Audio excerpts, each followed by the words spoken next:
Hello and welcome to episode 86 of Nintendo Therapy, a show about the latest Nintendo news and rumors, as well as a celebration of all of the things Nintendo. My name is Kevin, and joining me this week on Crescent Island to talk about Switch bundles, Zelda titles, and crashing hang gliders is Larry from the Dastardly Decimal System. How you doing, Larry? I'm doing well, and you guys? And we also have Harrison here, of course. Hey, of course. Welcome back. So, what has been going on in the world of Nintendo for you guys this week? Larry, I'll let you start being the guest. One of the things I'm really excited about is they've started to announce like the games coming out for Tokyo Game Show, and there's a new Professor Layton. I love that series. I'm terrible at it, but I love the Professor Layton series.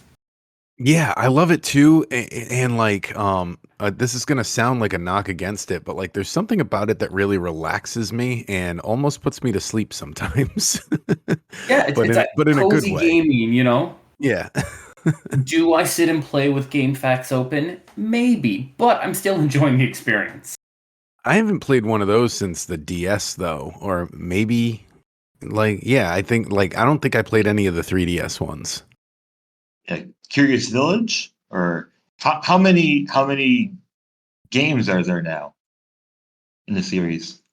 I can't remember. I think maybe about 6. I know the last one I played was the Phoenix Wright Professor Layton crossover. That sounds really cool. Oh Looks yeah, like they there's both about get 10 games. I'm looking at the Wikipedia right now, but that's including like the one that Larry just mentioned that's not out yet. So 9 right now. Wow. Is Phoenix Wright 3DS? Phoenix Is was it 2DS, or sorry, it was DS, Uh. technically GBA over across the pond, but like it was DS and then made the jump over when they did like Phoenix Wright became Ace Attorney and Ace Attorney became a different one. But when they did the crossover, that was for the 3DS with the most Very weirdest cool. plot ever. But yeah, I wonder, like, would they do another one? Because Ace Attorney has, it seems like it's become a lot more popular in this era, or it's probably just my perspective because I picked up on Ace Attorney when it became Ace Attorney, I guess, like more in the 3DS or Switch era. I mean, I think that's everyone's hope, especially with them being like, here's this bundle, here's that bundle, and then the Ace Attorney bundle's just dropping this month, last month, can't remember. But Well, like, I Can't don't know. remember. I don't know a lot about game development, but they seem like along with MEO that just came out, like these very text-heavy based games, they seem like they're easy to develop and don't require a big team. So that's why, like, I think if you look at the beginning of the timeline here that I'm looking at, there was a Professor Layton game coming out like every year, and then they kind of just stopped for a while.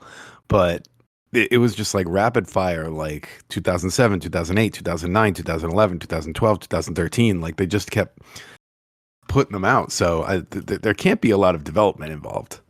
you got the wiki there, right? Did any of them make the jump over to Switch?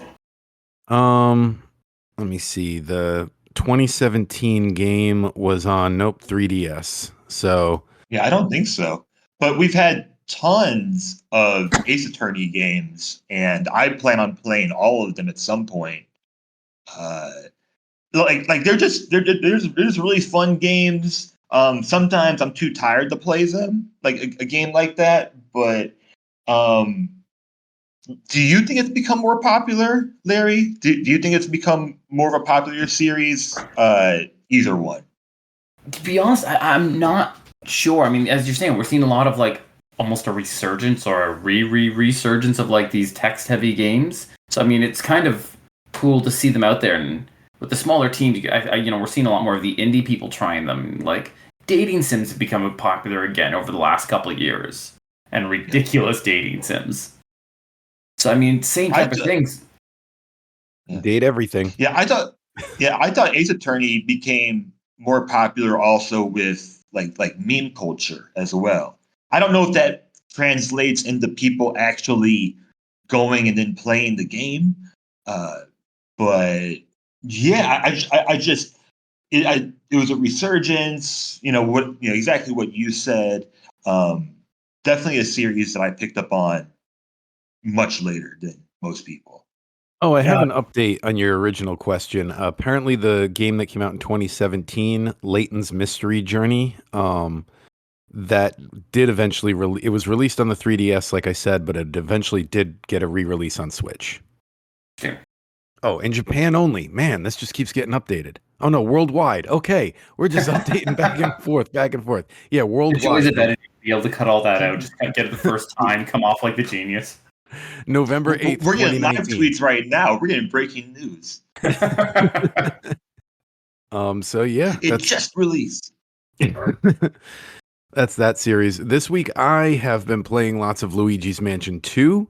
And I have to say, this time around, I like the mission structure. Now that we have Luigi's Mansion 3 to contrast it with, it's like the mission structure was a bummer back when it was the only new Luigi's Mansion game to be played. But now that it's, not your only option, it's kind of nice to be able to throw it on and say, you know what, I'm just going to do one mission real quick and then get on with my day. It's, you've got a definitive endpoint when you start playing. So that's nice. It was weird how many games were doing the mission structure for a while in that era. Like, I get it came with the wire or the handheld, right? Yeah. With that era, but everyone's like, "Here's a Final Fantasy mission structure," and I'm just like, "That okay, I guess." Got to get you to your your next stop. It's for people playing on the train and stuff, morning commuters. And like, I get that as a guy who one point had like a 2-hour commute, right? Like, but I don't know. It was such a weird feeling because you're saying you didn't like the mission structure in 2, but like such a weird feeling that like the entire mobile gaming world kind of went that way for a while. Yeah, I just remember it being a bummer because it was a highly anticipated game with like, the cult status of the first one, and that it took them forever to make a sequel. So when they finally did, people were like, "Oh, yay, and it's going to be portable. All right." And then it just was not as free roaming as the original game was. But now, like I said, now that we have Luigi's Mansion 3, where if I want free roaming Luigi's Mansion, it's the app next door. It's right next to it. So you can pick and choose now. So I'm enjoying the game a lot more this time through. I'm not like, oh my God, I gotta go through the entrance of this mansion again. Like it's just like, okay, I'm gonna play these couple of rooms for a few minutes and then the mission's done. Yeah, it's Luigi's Mansion. I mean, just thinking about Luigi's Mansion 2, Luigi's Mansion 3DS, and then I mean, you can even go back and say, we all know that GameCube didn't sell as well as it probably should have, but like it just says even more about Luigi's Mansion 3. Because I think that series is now just solidified. Or again, I'm just looking at it from my perspective, going, it's one of my favorite games on my favorite system. No, but you're right. I'd say it's definitely in guaranteed to get a follow-up status, so we haven't seen the last of it. Yeah, because not all of Nintendo's. I was going to say, not all of Nintendo can do that. I mean, if there was a long time we're sitting there going, like, are we getting more Pikmin? Yeah. Right. What have you been playing, Harrison? Well, I mean, in Nintendo world, I've been playing really just things for this podcast.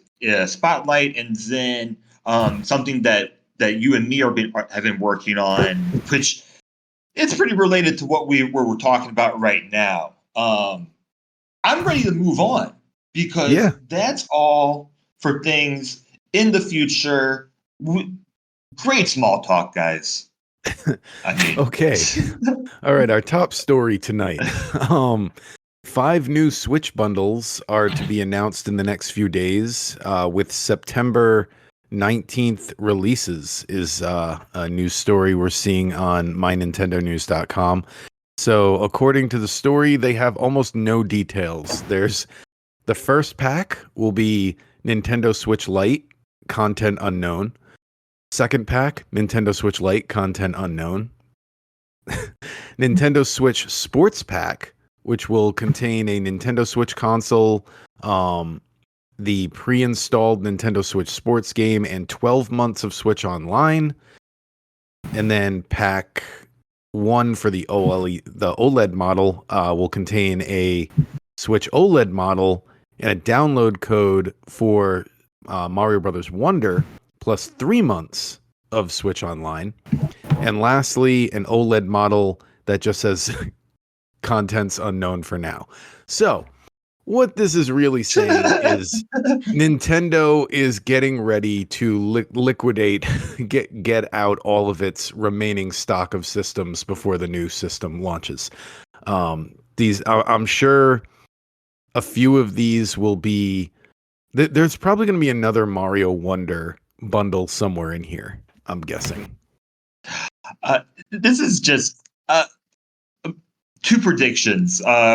One, they released all the prices in euros, ranging from 219 for the Switch Lite bundle and 349 euros, for the Switch OLED bundle. This is pretty similar. I think this is exactly similar to bundles we had last year. My prediction is that it will be a little less in the States and that the OLED bundle will be $350. Similar to what we had last year as well. That's my first prediction. My second prediction is that the price is just too high. I think the prices just overall are just too high for a Switch Lite. Maybe not if you're packing in maybe 3 months of online service or 12 months of online service, or you're getting Mario Kart for free as a download code. But hey, I just think if they're really trying to reach these numbers, they're being very ambitious at 13.5 million for this last year of the Switch, assuming this is the last year of the Switch. They're being very, very ambitious. I think it's too much. Larry, what do you think? So I know one thing. Like I've done retail over and over and over again, and always end up in an electronics section for some unknown reason, like it's my passion or something. But that bundle where it's going to be the sports and a year of Nintendo Switch Online, I will, as a retail worker, I will be able to sell that to every family without hesitation. Like that one, is going to be their gold one. You're going to see some of the stronger gamers who are like, yes, I want to go to get Wonder, or I want the Lite. But that one that's like, here's a sports package, which makes everyone thinks of like the Wii Sports era, but also here's what Nintendo Switch gives you. These are all the Nintendo games that you grew up with, regardless of how old you are, that just come in you get for free for a year. I'll be able to give that to everyone. Deal. A lot of times they give out 3 or 6 months. That like the year's I'm not saying they've never done it, but it's a big deal. Yeah. I think that and the lower price point will be fine. They had a pretty light first quarter, so they might not reach it, and I think I should follow up with saying that it might not matter. Like Nintendo might be like, okay, we were ambitious, we didn't get there, but we're gonna continue selling Switch systems even after the new Switch is out.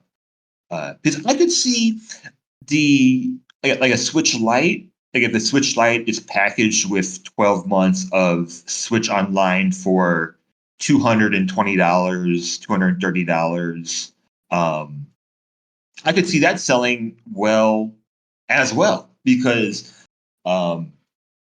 that's a decent Christmas gift, I think. A decent price point. I wonder if this choice to do the big liquidation or all the big bundles comes from they were like a last minute adjustment. They were expecting to have something out, possibly Switch 2. It's not reaching the point where they can get it out in time, so they're like, how do we have a Christmas boost? Kind of like what they did with like the NES Classic, when they were getting to the point, they're like, we didn't have anything big released, so we came up with the NES Classic and used that for sales. That's a good example. Yeah. Um, we might never know. Like that's what I'm wondering is that you might very well be right on that, but who knows like what we'll find out in the future about the development of this system. Because yeah, I mean it sure seems like this is a system that could have that could have intended to be released in 2024. Yeah, I mean, know it's they've only a talked a lot.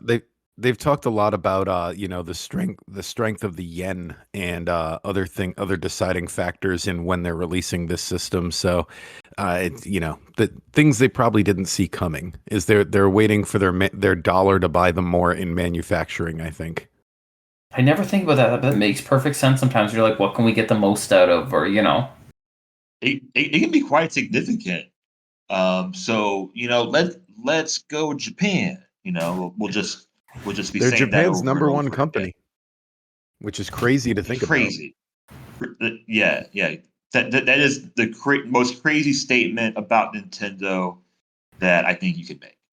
that, or I think they're like 100 years old too. Like, Yeah, that's also crazy. Yep. we started with playing cards and gambling machines, and here's Mario. Yep. It. Yeah, yeah. I'm planning to try to get to that new museum really soon, and yeah, they created lots of things that even I didn't know about until they previewed this museum, like baby strollers, like things like that. And that Ultra Um, Hand in Tears of the Kingdom was a Illusion, reference to an older toy, which is really cool. right? Yep, Really, that sounds on point. yep. It's like the the grabber toy is exactly what you would imagine it to be. Harrison, Speaking of speaking of speaking Tears of the speaking Kingdom, of Zelda, yeah. Speaking of Tears of the Kingdom, there's the Tears of the Kingdom art book releasing soon, or it released already. My research this week is not the best, I guess. But uh, Anima, is that how you say it? I always get it wrong. I say Anuma. Anuma said that Tears of the Kingdom um, was potentially called, or at first was going to be called Tears of the Dragon.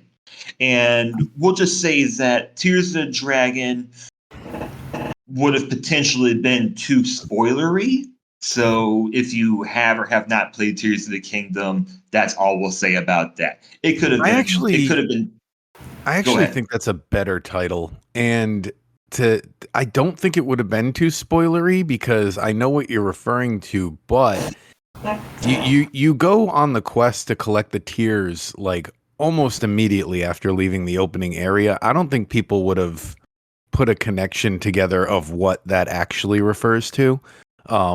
Like I don't think that would have gotten ahead of them. So yeah, I actually wish they called it that. I think that's a better story. Dragons are always better. Um I would have gone with that. I could see two Yeah, reasons why they didn't, though. Like, just off the top of my head, one, um, dragons are very aggressive. Fantasy is very aggressive creatures, and very few Zelda titles have been like aggressive titles. They've always been things like Oracle of Seasons or Yeah, that's a good point. Breath of the Yeah. Wild, very Kingdom tranquil does fit that titles. thim more. Yeah. And then the right. second is Like Tears of a Dragon sounds like it's a Yakuza spinoff. it it does. Especially Like following Breath of the Wild, like Yeah. Breath is just like so not a very tough sounding title. right, and Breath of the Wild was so. I mean, in my opinion, it was so dragon heavy. I mean, we had three of them, uh, and and Breath of the Wild, like one of the coolest parts. Like, I mean, I played Breath of the Wild blind. Do you remember the first time you saw a dragon? The first time I saw a dragon, I was like, "Oh my god!" And then I turned around and I just went the other way. I was like, I don't know I don't know if that is like something I fight or not. Yeah, I had the But either same way, thought. Like I definitely the first time I saw one was like, oh, I'm not ready to fight that yet. Yeah, definitely that stormtrooper turning around moment. You're like, nope, other way. yeah. But I don't know. Like, do y'all got any other good alternative Tears of Hyrule? Um, is my only other one. But yeah, if we Um, don't spitball, it's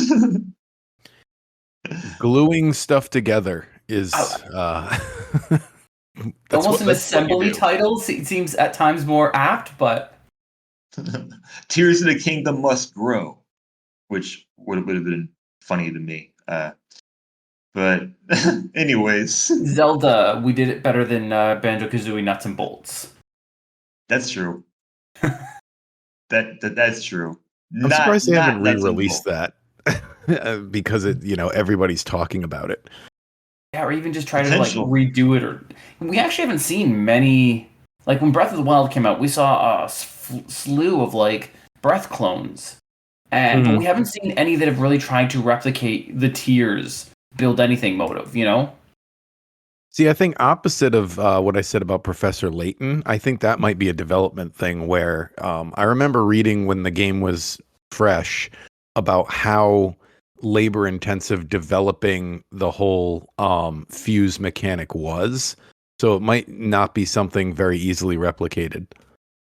Well, you know who is replicating it is Nintendo with their new Zelda game. Yeah, that's I mean true. not fusing, but bind Yeah, and is Ultra going to be Hand. present. Right. It's going to be very much a Tears of the Kingdom inspired game. So no surprises there. Or just seeing all the unique solutions that are going to come out with Zelda's actual game. You know, replicate 1,000 chairs to climb up this wall. I cannot wait to see the kind. There are going to be so many different categories of speed running for Echoes of Wisdom. That's another prediction that I have. Like, I can't wait to see who does the first bed only speed run, or whatever it's going to be. Like bed and table. Like I guess you start with a table or something. The chicken only run. Yeah, yeah, or ones Oh God. where you only use like enemy echoes. Yeah, yeah. There's gonna be so many uh different categories, and it's really too bad that Nintendo is a bit picky about people streaming their games or just making content of their games. But speaking of potential games, Midori, who has deleted his Twitter and is now going by Ryan from the Bronx, excuse me. Uh, he claims that Xenoblade Chronicles X for Wii U will be ported to the Switch. Um, and I'm basing this based off articles that I've seen because his Twitter is gone at the time of recording this. Um, and Midori states that this game will be backwards compatible with the Switch successor. So my wonder is that since we're getting rumors about the new Switch coming out in March, I wonder if Xenoblade is going to come out before March, or if we're going to see a game that comes out on both the new Switch and the Switch that we have now. That's the part that I'm wondering about. And this is really coming close to ending, I think, Wii U ports altogether. Kevin, what do you think? Well, first off, I hope this is true because this is a series I've wanted to get into, and the fact that it's not all available on Switch was part of what gave me hesitation. The titles are a little confusing for me as someone who hasn't played the series yet, so I'm not sure if you need to play this game or if it's like Final Fantasy where it all starts over or whatever. But I've always wanted to get into the Xenoblade games, and missing that Wii U one has always been like the excuse I use for not starting. It's like, oh yeah, but I can't play them all, so I'll just wait. But as far as your question about if we're gonna see the Switch keep going after the Switch 2 comes out, I think it's going to go for some time because it's such a successful system. I think we're going to see what I hope we don't get into a situation like the PlayStation did with the PlayStation 4, where it seems like it just never really fully committed to the PlayStation 5. But I think we might see something similar where we see a lot of releases on both consoles and more basic titles being released for just the Switch for, I don't know, a year, maybe a year and a half, I think would be the perfect amount to help people make the transition. So yeah, I think we'll see more. I think we'll see Switch titles for a little bit more. I wouldn't be surprised to see, much like how they did with the Game Boy for a while. You know, we got out the new Game Boy Pocket or then the new Game Boy Color, and then there was a small window where it'd be like it could play on both, and then eventually they would be like, okay, we're done with the Game Boy; it's all color now. Or yeah, like I expect us to see, I don't know, like an HD version on the Switch 2 and then like a more basic version of something. I mean, maybe not for big releases because they're definitely going to be pushing people towards the new system. So like whatever we get for the next 3D Mario game, that's only going to be on the Switch 2. You know what I mean? But lots of third-party games and lots of indie developers, especially indies and third parties, are going to want to capitalize on that built-in base that they have of how many people own a Switch already. So they're going to ask themselves, well, can this game be released on Switch? And if it can, I think it will be because you know, you'll reach more people that way. Sure, like indie games like Animal Well or like a lot of huge indie games that have released recently that could easily be played on Switch hardware. Yeah, Exactly. Yeah. I could see that. Hopefully that benefits us as consumers in some way. You know, hopefully that potentially means lower price points or just better sales overall. You know, that's what I always look for. Uh, I'm really hoping that like all the games I've purchased and whatnot continue onwards. Like, because Nintendo's never carried on past the generation when it came to like digital sales, but with the other two, that's kind of where the world's becoming. That I'm hoping Nintendo is forced to look at that and be like, we have to carry on with our online sales from one system to another, or we look at Xboxes and their smart delivery system and try to emulate that. Well, nothing's confirmed, but from what we've seen on this podcast, it is strongly rumored that the next system will carry over the eShop. Apparently, Nintendo, even themselves, weren't happy with the fact that they couldn't quite get the 3DS, the Wii U, and the Switch to all, and the Wii going all the way back to that. Even they were kind of like, yeah, that was a mistake. So I think going forward, I'm hoping as well. Yes, absolutely, that eShop translates. Yeah, and this next system, if it releases next year, this next system could run until 2030 or later. You know, who knows? So, you know, that's going to be a long lifespan if the old eShop if this digital eShop rolls over to the next system. Only thing Nintendo is just I hope at some point they cut the fat a little bit, not with indie developers, but just with like the overall like multiples of shovelware that we have on there, like multiples of the same game that end up on the system. You know, I just hope the eShop just gets better overall in the next system. Well, hopefully the system has a lot of RAM and can handle having the eShop open without practically crashing. well, Press down, go make a that's sandwich. Yeah. yeah, that's the rumor. Uh, based on like shipments that we've talked about on here, that it can be similar to like what we see a Steam Deck being, which it would be a significant upgrade if we had that, and it would be Nintendo over um, uh, it, it would be them doing more than what consumers probably expect. Similar to like the GameCube being the most powerful system of that era. Am I right? Am I right on that? Uh, Speaking of Wii U games, though, and I want you to tell me if I'm wrong.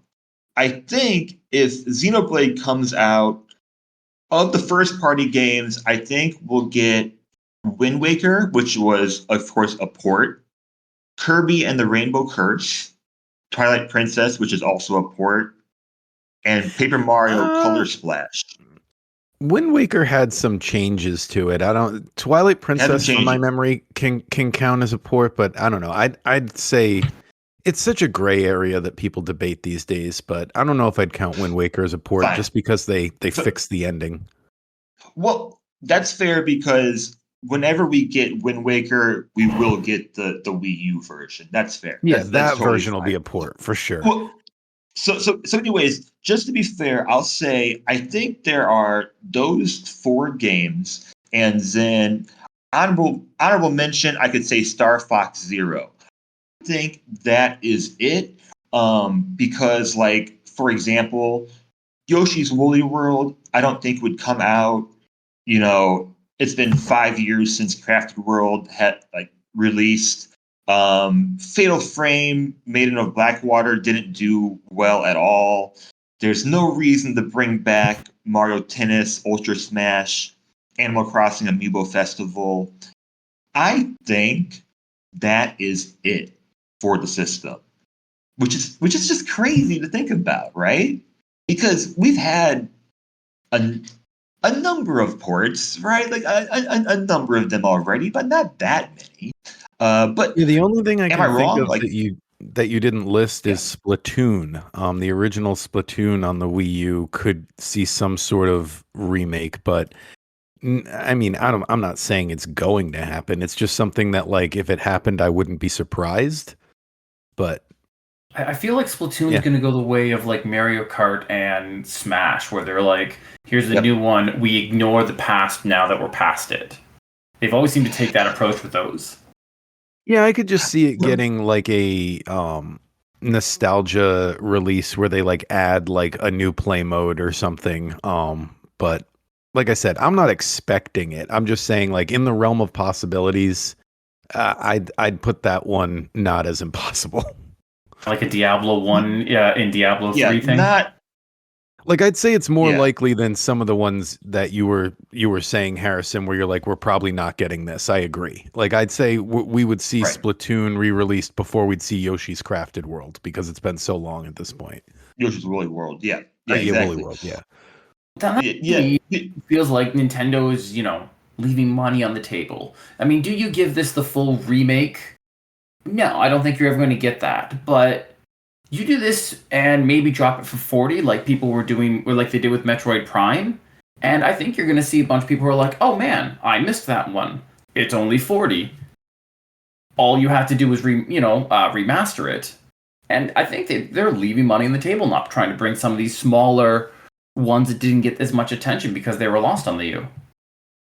Well, just in general, with how many Kirby games and how well Kirby does now, I don't understand why we don't get a Yoshi game every like 2 years. And it wouldn't necessarily be a game for like somebody like me, but there's definitely an audience, especially like a younger audience that would, I think, play these games. And it wouldn't have to be a series that sells 10, 20 million. It could sell 2, 3, 4 million and be fine. Oh yeah, my niece, just got into gaming. She's like 6. obsessed with Kirby. Yeah. Kirby's awesome. I never 100%. understood why there isn't more Yoshi. Why there isn't more Yoshi when there is that much that many Kirby games out there.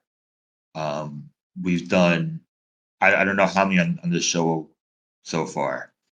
But yeah, that should be it for Wii U, and it just I can't believe that it's gonna be not you can't say it's like an obsolete system, but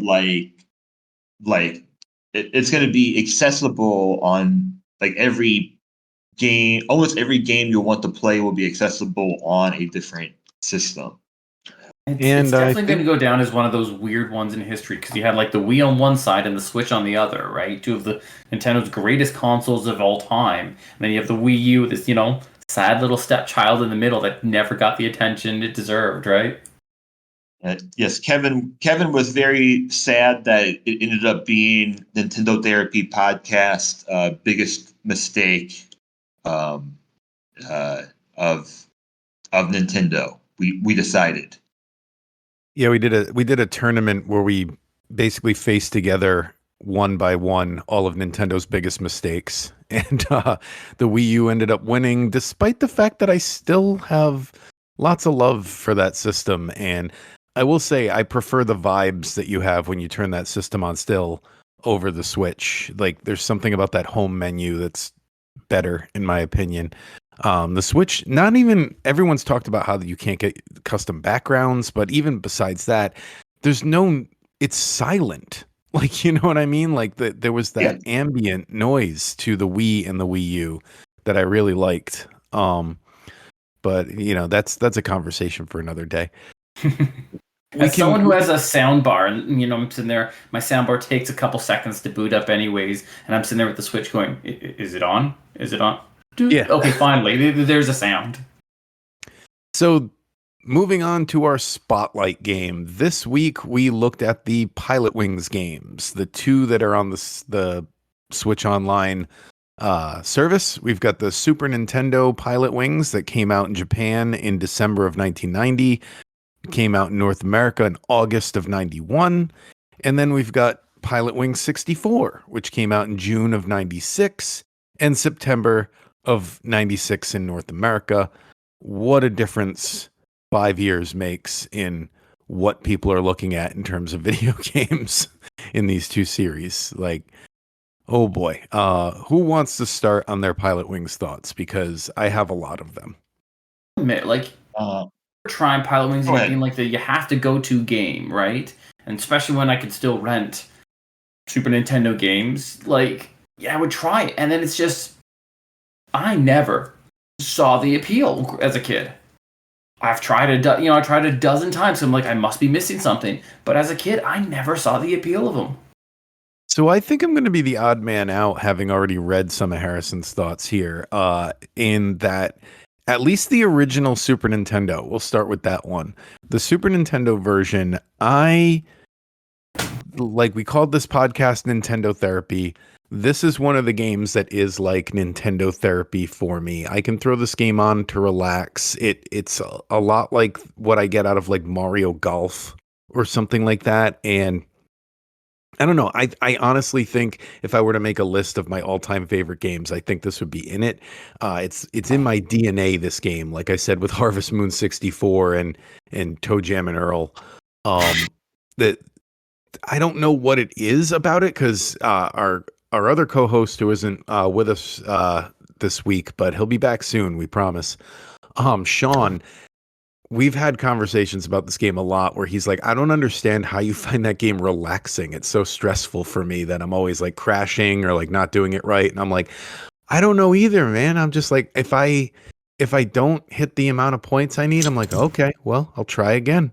And I just never mind trying again. I don't know. Um, it's there's just something about this series that really clicks for me, which is to segue into the Nintendo 64 version.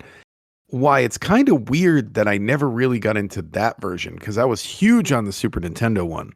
And then I've said on here before, that first Christmas I got Mario 64 and Wave Race, And then I think just by the time it was time to get a new game, Pilotwings wasn't the new hot thing anymore. So like that's kind of a nostalgic thing that I remembered this week playing is um back then you would, you know, we didn't look back. You know what I'm saying? We just when it was time to, you didn't have a backlog of games. It was just when it was time to get a new game back then, you were like, all right, what's new and good? So that was something that I remembered this week that I hadn't really thought of in a while. Yeah, I mean, the Super Nintendo Pilot Wings will end up being ranked a little bit lower for me, but it's not a game that I dislike. It's not a game that I played. It's not a game that I remember playing when I was a kid. I remember playing the N64 version of it. And honestly, there's parts of the N64 version of Pilot Wings that I kind of have a similar experience. Despite the fact that I think there are a number of N64 games where the soundtrack doesn't quite match up with the actual gameplay. I think it's very silly. But like N64 Pilot Wings, I can hear it in my head. it, It's it very is I it, think the soundtrack you might have hit something here might be why it's such a relaxing game for me. It is a very chill soundtrack. yeah. But thinking back to my experiences with like N64 Pilot Wings, it's not a game that I owned. It's definitely a game I would like play at friends' houses. And I don't remember how focused we were on actually doing, like, actually accomplishing things in the game as much as it was maybe just kind of hanging out in that world. Because going back to it, it's like, wow, like, this game is actually pretty big. And I think when I was a kid and I was playing it, I was thinking that, but I wasn't comparing it to, like anything else because I had nothing else to compare it to. Uh, so that's kind of my memories. Like I can kind of feel like yeah, like the N64 version is kind of relaxing.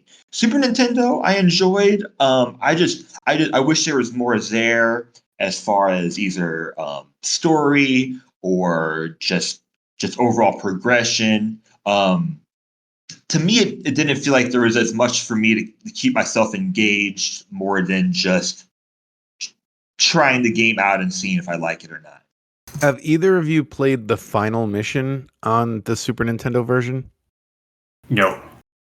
No. Okay, No. so here is where a lot of my nostalgia for this game is.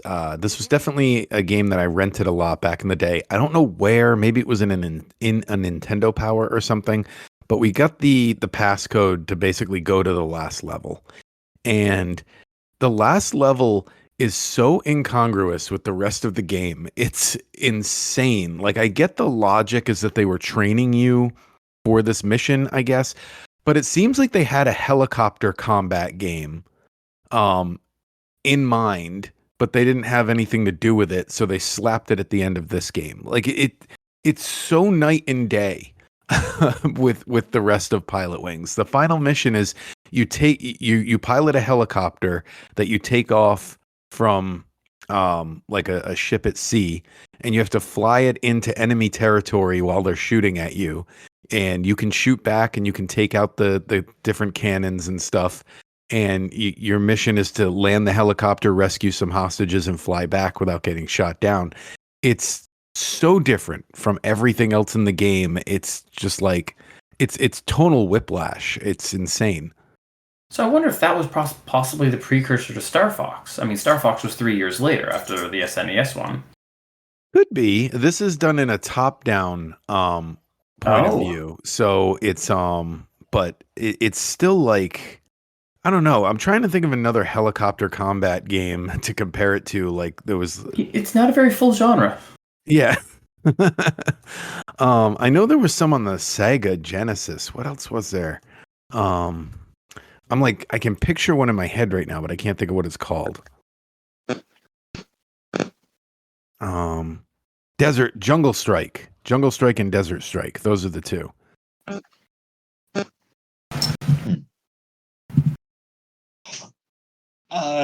N64 Pilotwings was developed with Paradigm Entertainment, which is the first game by Paradigm Entertainment.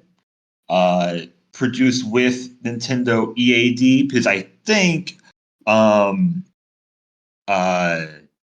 whoever, I forget who developed this game, but there were a lot of things going on with N64 at the time, that other games that were in development.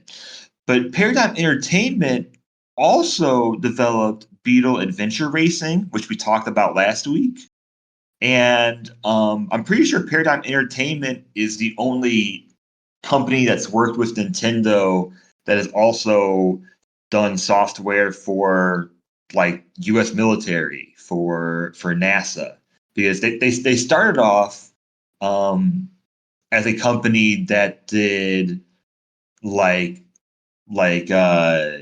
military simulations, or whatever you would call it. But this was their first time going into video games, and they were a game company for like the next 15, or no, like next 10 years or so, I'll say. I wonder if we'll ever see another one, because it seemed like Nintendo viewed this series as like the tech demo for a little bit for their systems. Like it showed off Exactly. it showed off what the Super Nintendo could do in terms of Mod 7 graphics. It showed off what the Nintendo 64 could do for 3D environments. And then it showed off the 3D capabilities of the 3DS. But I don't know if they're going to have a gimmick for the next systems to Pilotwings, you know? I was And always and surprised that did we you never got like a one for Wii, trying to do piloting while a motion controller just seemed right up Yeah. Nintendo's alley. Yeah, totally. right? And did you ever play what's the 3DS title? Pilotwings Resort. Power Rangers Resort. Did you ever play that one? Not Yeah, here. that game, and it's funny, that game I have strong memories of being i- on like the in-store display back when they would do those. um and that might have been like one of the last systems where they would set that up. This, I remember they had a 3DS at Target set up with Pilotwings Resort on it, and you could play it in store. And it's funny because that's kind of my nostalgia for Pilotwings 64 is I remember playing that on the in-store display a lot as well. So maybe it's nostalgia is the reason why you like these games. Well, Pilotwings 64, I don't have a whole lot of attachment to. It's specifically the Super Nintendo one. It's like I associate it with the games that I relax with, like Sim City on Super Nintendo is another one that I find very relaxing. It's just like, and then Pilotwings 64 has like a different sort of sense memory for me of being that era when we were jumping into the Nintendo 64 age, and I had my Mario and my Wave Race at home, and I'd go to the store, and every now and then I'd see it, and I might have rented it once or twice, but I never owned it.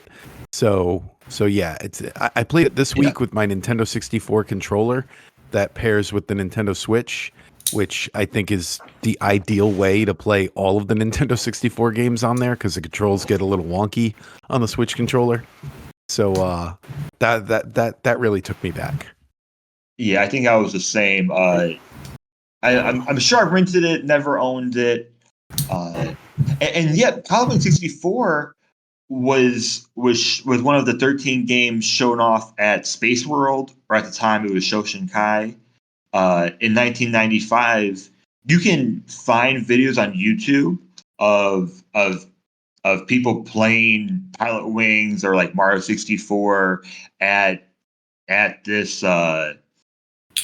at Space World, and it's really funny to watch because, like, keep in mind that no one's played N64, and it's all like people that have played like Game Boy, SNES, and it's funny to watch them play the games because you're like, just go, like if you're watching Yeah, they them play don't like, quite know how to do it yet. Yeah.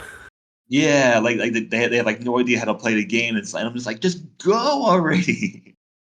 It was very But well received at the time as well because I looked at some of the contemporary reviews and it's mostly like 9 out of 10, 8 out of 10. Every now and then you'll see a 7 out of 10. But I found that apparently back in 1996, there was this website. I don't know if they're still around, probably not, but Game Revolution. And they hated this game for some reason. They gave it a D plus back in 1996 when everyone else was giving it eights and nines. So I couldn't find their exact review though. So I don't know what they hated about it, but D plus Game Revolution. So it was interesting. Like, so I booted it up, Pilot 64 to play, right, getting ready for this, and I can see why it would got so high reviews.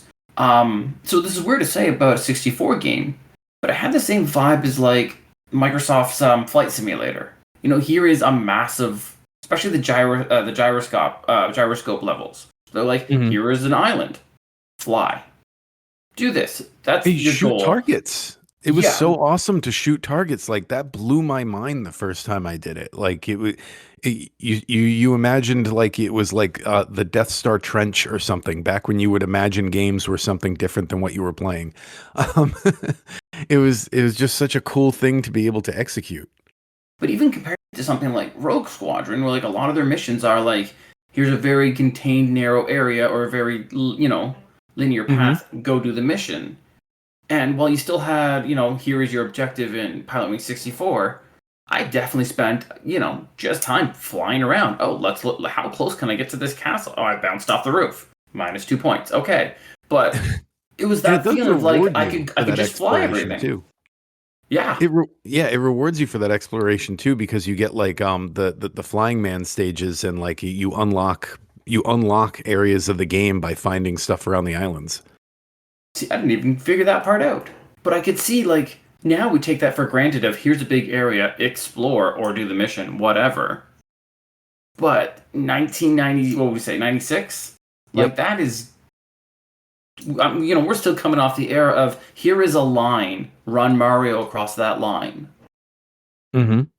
But just have, like, here's an island, just explore if you want to. As I said, I mean, we take it for granted now, but it must have been so freaking unique to have that experience that for the first time. Yeah, I think that was the last generation where I would just like stand around in a game and really like soak in the environments and just imagine the possibilities.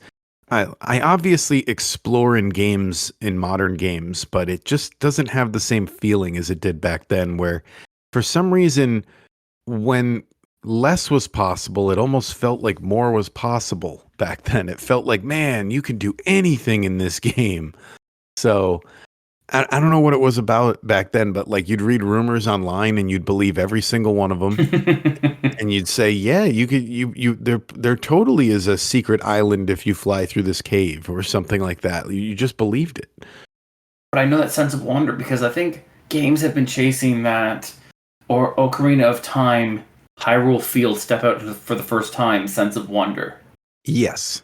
That's been almost impossible to replicate since. Yeah, I remember having the same feeling in parts of Mario, in parts of the castle in Mario 64 as well. Just like, what's this next room going to be? Yeah. Where is this next room? There are literally 7 doors, Mm-hmm. And, we had the Quest 64 guy on here to talk about it. That was something I remember about Quest 64, which everyone likes to dump on that game. But at the time, just walking around in a 3D environment was novel. So Yeah. it didn't matter that all the towns were empty in that game. It was just like, oh, cool, I can explore things. And some games you almost seem to have the opposite effect now. Like, okay, I know it's easy to dump on Ubisoft. I kind of like Ubisoft, but even some of their games, you're like, okay, oh wow, that is a massive island, and I can go anywhere. I'm gonna have to go everywhere. Yeah. Sure. Yeah, absolutely. Yeah. I think the Ghost Recons, as much as I love the Ghost Recons, because again, I'm an Ubisoft fan. It's a weird thing to say, but they have many of my favorite series. But like, I think Ghost Recon's have that biggest feeling of that's a massive island. Crap. When it comes to world creation, denying Ubisoft would be kind of silly. I mean, their practices I know nothing about, but their their world design, their world development is pretty outstanding for a lot of their games. So, Kevin, where do you rank these games, and who would you recommend these games to? Well, I honestly, I recommend you both put in the password and play that final stage because I think you're going to be kind of surprised with what Pilotwings on Super Nintendo decides to go out on. But as far as ranking, I put Super Nintendo Pilotwings pretty high. I put it at number 11 on my list, which puts it in good company. You know, you're almost in top 10. We're right below Super Mario World and right above Super Mario Brothers 2 on the NES. Can't really describe how I compared those, but I was like, this feels about right for where I want to put it with how much love I have for the original Pilotwings. 64 is about 10 spots lower at number 20. So above that is Sonic the Hedgehog 2, and it was ranked one higher than Shinobi Ninja 3. So a little bit less affection for that game, but still a top 20 game so far, depending on where we keep going with this. That is a very positive review. Yeah, I love Pilotwings. What can I say? Yeah. And who I'd recommend this to is anyone who's not looking for like a very very fast-paced game. Like if you're looking for something that plays almost like an adventure version of golf, like it's just very very slow paced, very much just take your time, breathe, make sure, okay, tap right, tap, tap, tap, tap left, tap, tap, tap. That's the type of game you're looking for, then Pilotwings is it. It's kind of like the pressure washer cleaners of the 64. If that's what you get out of that, sure. Yeah, there you go. Explore, Yeah. casual fun, no real rush, just enjoying and kind of engaging in the game and the scenery. Yep. I'll add on to that. It's definitely a game to check out if you're interested in the history of the consoles. Like, take time to go and play like a really old NES game, and then go play an NES game from like 1989 or 1990, and then go play Pilotwings and see like it's pretty outstanding that like Pilotwings came out in 1990 and it looked as good as it did.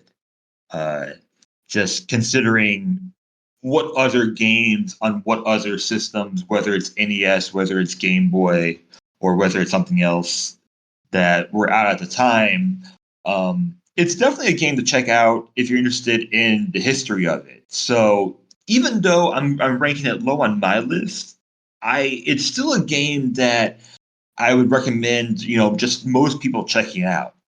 So, with that being said, I put N64 Pilotwings at number 40 on my list. That's right below Excitebike 64. I think I would play Excitebike over this. I would and not. and they both have kind of funky soundtracks, I think. And then I put SNES Pilotwings at 61. That's below Street Fighter 2. That's below Pokemon Snap. But it's hard to say. Even though 61 is low and it sounds low, it is a game that I would go back to, I guess, and it's a game that I would recommend. Is that fair? No, if you think it's fair. I I think it's fair. So So Larry, how about you? Original or Pilotwings 64? Probably 64 would be the one I'd put my vote behind. Um, Mainly because a lot of, like you said, it is a massive. I guess when you're looking at the progression of games through consoles history, through Nintendo's history, it's one that's, as we called it, almost like a tech demo, but it is a massive leap up, and you can still see like the seeds of modern day flying games still existing in it. Tap, tap, tap. And do you remember, because you were on here even before I joined? Do you remember the game that you reviewed the first time you were on Nintendo Therapy? Oh, that was some weird bubble puzzle game involving keys and basketballs. For the life of me, I do not remember what it was called, but it was a game I had to look up to figure out how to play because nothing made sense in it. Oh, I think you're talking about. I wasn't on here for it. Do you know, Kevin? It was an NES game for sure. I can't remember exactly which one it was. Obviously one of the first games we did. But I'm looking. I know what you're talking about. Okay, I'm moving on though. You would rank Pilotwings over that game. Okay, got it. Easily.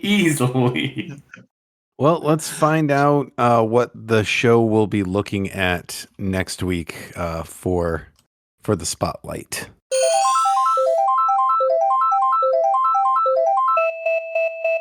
Finally getting some Sega Genesis. This is like the least drawn from category on Switch Online for us. Randomizer does not like it. So we're going to be playing Zero Wing, which I believe is a side-scrolly shoot-'em-up spaceship shoot-the-things game. You know what I'm talking about. On rails. Yes. I'm just going to keep throwing terms out. See which one lands. The rail shooter. Yeah, rail shooter. That's what I'm looking for. It's a rail. We got Zero Wing. We got Pilot Wings. That's it. That's it. I think that's all we got. Never mind. Oh, and for the record, I just looked it up. It was Spanky's Quest for the Super Nintendo. Oh, okay. Yeah, that one's ranking still pretty low on my list, I think. Let me see if I can. That's ranking pretty low on everybody's list. I have it at number 86 on my list. I just checked. So it's still in the bottom 5. Ever since that Sean day. has it at 62, which is in the bottom 10. Okay. So we're going to be playing that. And before we go, we'll have Larry, why don't you tell our listeners about the Dastardly Decimal System? Yeah, sure. So this is my podcast that I get to do. I'm a big tabletop RPG fan, Dungeons and Dragons, Pathfinder, World of Darkness, those type of systems. And so what we do at the Dastardly Decimal System is, because tabletop RPGs are more defined by their villains than they are anything else, because everyone makes their own characters, but their villains are so iconic, and so that's what defines a game. We look at the villains of them. So every episode we take a villain, talk about who they are, what they do, what their lore and motivation is, and why we love to hate them. All right. Yeah, that sounds great. Like, the villains are, actors always say they prefer to play villains. Like, the villains are the more interesting characters. It's just more fun. So yeah, that's things like great. tabletop RPG, right? We're all making our characters. So something much like a game like Mass Effect, right? We're all making our own shepherds. So there's no real draw to shepherds. But when you start looking at the villains of the game, because that's what really makes that game stand out. Like, this one was the badass, or oh my god, we went up against the Reapers. Those are the things you talk about afterwards. Is, oh my god, we fought Vecna, or a Serac just pretty much disintegrated me. And those are the ones you link onto, or you seethe, or you have those post-traumatic hatred spells. But those are the ones that just latch onto. So that's what we focus on. Perfect. So and they can find that everywhere there's podcasts, I'm assuming. That's what everybody says. Yeah, wherever podcasts are found. All right. So Dastardly Decimal System, check that out. And if you're checking us out again next week, just bear in mind we're Nintendo fans, not Nintendo experts. So we probably get things wrong. If you want to correct us, you can contact us at nintendotherapypod@gmail.com. We're also on Reddit, Nintendo Therapy. We have a subreddit, Nintendo Therapy. I've actually been making the TikToks lately. And by that, I mean I've made like 3 where I uploaded clips while I was playing. So if you want to check us out on TikTok, every now and then, if I see something in a video game worth mentioning, I'll post it on there. And yeah, you know where to find us. We'll see you next week to talk about some more piloting, some more winging. Sorry, some zero wing. See you then.